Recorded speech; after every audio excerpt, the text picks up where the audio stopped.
Okay, so what time was your bedtime last night? Uh, yeah. So last night something caught up with me, and it was the earliest that I've been to sleep in 2 weeks, and I went to bed at 9, which is so sad. Yeah, yeah. Actually, that's not sad. You get up at 5 o'clock in the morning, right? Yeah. Typically, it's like 5:15. So, Yeah. those are 5 hours till midnight, and then if you're going to get 8 hours, that's pushing you to bed by 9 o'clock.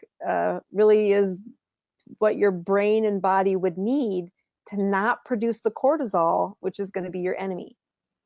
And so you look at when people hit a plateau, and I know you asked me about this a couple of days ago when we were chatting, and I said I'm going to unpack this on camera because it's such a common problem. That when people hit a plateau, if you slow down and unpack what's causing it and then what the solution is, there's usually something. And yes, menopause can happen and hormones take over, but even during that, if you can rein in the things you can control, those are going to be the places where the plateau doesn't need to last 6 weeks, but it might be a chapter where you say, I've tried to be really careful, not just with you, but in a patient, when a patient's going through a journey, if I say, here's the plan, and I'm the dictator, the chances that plan works out it's a goose egg. Yeah. Unless they have like life-threatening, you're going to die if you don't do this. Then I get very authoritative and, I take over. But that's not most people. I mean, when you have a story saying, all right, I have this goal, I've had a couple of setbacks with not feeling well, and then holidays. And by the way, my kiddos are home from, is it college? And then just when does school start again for them? Tuesday. So we've got 2 days. All right. And what on Tuesday, what's typical for your family as far as bedtime routine? Probably the 9-10 o'clock hour is very typical. Right. Okay. Yeah. So, and you can see after 2 weeks of it trickling, later with family time, doing holiday routine, your body is pushing back saying, oh no, I'm tired. And 9 o'clock last night felt like, oh, please I need to go to bed. I thought it was 1 o'clock in the morning. I didn't even wake up until 6:38 the next morning. That sounds like a tired woman. Yes, I was. Yeah. And, it's a great example, though, to say, when people talk about the human body and say, doc, I have all these symptoms. I have, my favorite stories are the ones with brain fog. They present to the clinic. They're usually a new patient, and they say, you know what, I can't think as well. I can't concentrate. I've got low energy. I feel depressed. I worry all the time. And I almost go through this list of check boxes to say, I wonder how many symptoms your body is going to tell you before you start to listen to say, slow down, reset the routine. These are signals that your body's saying, hey, I have a message. I wonder how loud I'm going to have to speak before you listen. Yeah. And I think this is a great example of saying, you know what, this is just a chapter, a season of, holidays and kid routine. There's going to be a time, not too many years from now, where kids don't come home for the holidays this year, or there isn't. And you're going to think back saying, oh, I'm so glad I took the time to stay up and play a game with them and to be present with them when they were, in the year of 2019. Yeah. So just embrace the moment and say, okay, but it is going to wrinkle your metabolism. And it has. Yeah. It has, because when you do everything right, and it is so frustrating, you are doing everything right. It is the most frustrating when it's something like cortisol that is taking control, and it's your surroundings. Yes. Right. So there's a couple of things that I think, I know when we first started this, I had you check, morning fasting sugars with the morning ketones. And I think you've been pretty, like 5 to 7 times a week, you probably check them. But that first week, we also had you check it a little later in the day, like a couple other times, just out of curiosity. And then I said, you don't have to do this every day. This is just kind of you getting an understanding of what does your sugar look like? What do your ketones look like? And that first week or two, I guess your glucoses are really nice. You know, I think they were like 80s and in the 70s. I mean, maybe one of them was in the 90s. And then your ketones were all above 1, like 1.8, 1.6. They were very, very hearty. I'm remembering this right? Yeah. Right? Yeah. Yep. Oh, okay. yeah. And so now we're to this chapter where you're like, okay, morning fasting glucoses, they're not bad. You said 80 was the one morning. Give me a couple other morning glucoses again. 70, 75, 80. 80, I think, was the worst. That's typical, 70 something, 80. So first of all, you just need to say, that's really good. I mean, most of the people that I run into a plateau with, their morning fasting sugars are hanging out around the 90s to 100 and, you know, under 110s, but 90 to 1 somethings.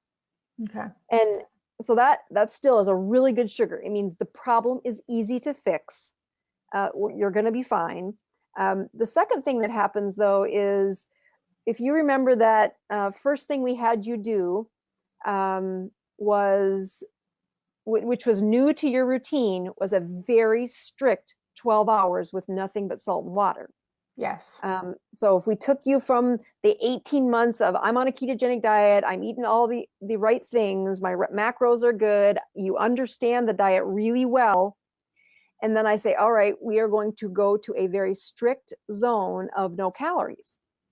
And you're like, okay, I can do that. Okay. And so once you did that, we saw these ketones go to what I think wouldn't have been as good if we could go back in time before we started that 12-hour window.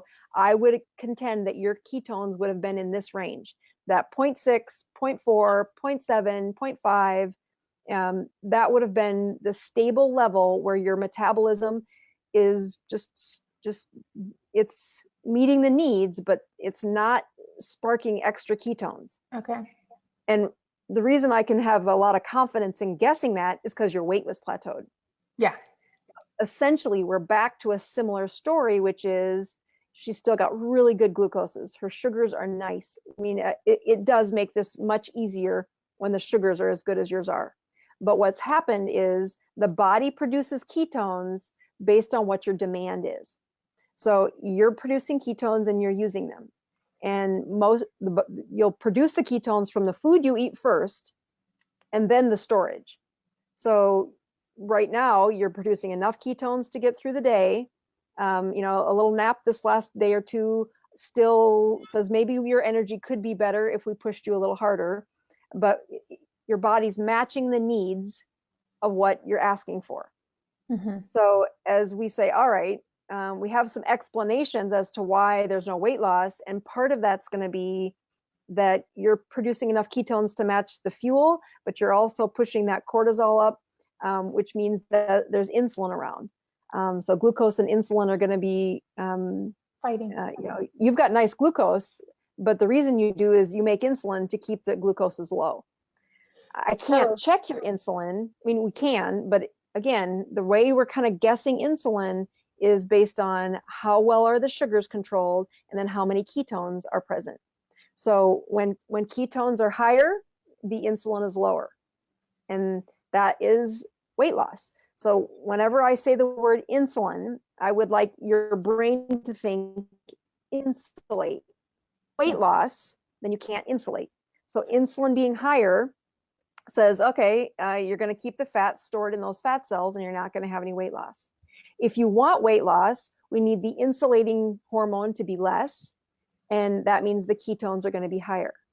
So step one for you is going to be, let's get you back in the normal routine of bedtime around that 9 to 10 o'clock and sleeping through the night, getting back up to the day, you know, that is normal routine.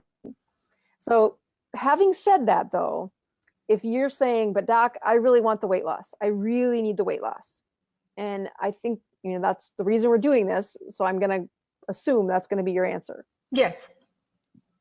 All right. So in the past, we've done what I would say is a pretty strict 12-hour fasting. Mm-hmm. And if you say, all right, doc, I want this plateau to be over, I'm going to push you to do a longer fast. When we do this, though, the best way for you to learn about you and of course we have an audience that's also kind of curious, this is a very fun, teachable moment to say, what's really happening here? So do you have your glucose monitor around? Please subscribe to my channel. And don't forget to click the notification bell so you don't miss out on any new videos. Stay tuned.